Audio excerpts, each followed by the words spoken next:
আমাদের আরো উন্নত হয়ে আরো পরিধি আরো বাড়বে। এই বাড়ার জন্য আমাদের অনেক জমিগুলো প্রয়োজন হবে। তা আমরাও চেষ্টা করছি যে জমির পরিধিও বাড়াবো, পাশাপাশি লেখাপড়ার অগ্রগতি, সার্বিক অগ্রগতি।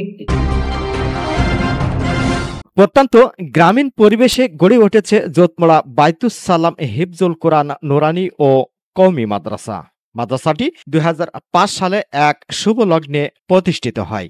প্রতিষ্ঠানটি শুরুতেই স্থানীয় কয়েকজন গণ্যমান্য ব্যক্তির দ্বারাই তৈরি হয়, যা ধীরে ধীরে বড় হতে থাকে। মাদ্রাসার মুহতামিম বর্তমানে মাদ্রাসার পরিস্থিতি নিয়ে আরকে নিউজের দেওয়া এক সাক্ষাৎকারে তুলে ধরেন। বর্তমান আমার যে পরিবেশ আছে, অবকাঠামো, অর্থাৎ বর্তমান আমার মাদ্রাসাটা মসজিদের জায়গায় আছে। আমরা অতিরিক্ত ৭ শতক জমি রাখছি। পাশাপাশি আমাদের ফিকির আছে মাদ্রাসাটা আরো উন্নত হবে। আমাদের আরো উন্নত হয়ে আরো পরিধি আরো বাড়বে।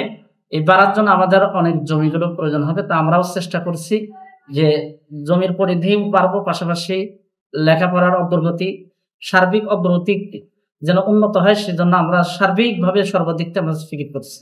অর্থনৈতিক এবং অন্যান্য যে সহায়তাগুলো আছে রাষ্ট্রীয়ভাবেও আমাদের এখানে যদি থাকে, তাহলে আমরা শিক্ষা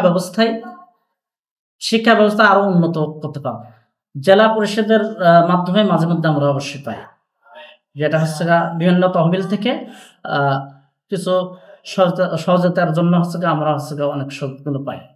অবশ্যই আমাদের রাষ্ট্রীয়ভাবে যদি এরকম সহযোগিতা থাকে, সমাজসেবার মাধ্যমে বা অন্য যে সংস্থাগুলো আছে তার মাধ্যমে যদি আমাদের এগুলো হয়, যদি সহযোগিতা যদি আসে, তাহলে আমাদের এই পরিচালনা করার ক্ষেত্রে ছাত্রদের পড়াশোনার উন্নতির জন্য আমাদের অনেক সহায়ক।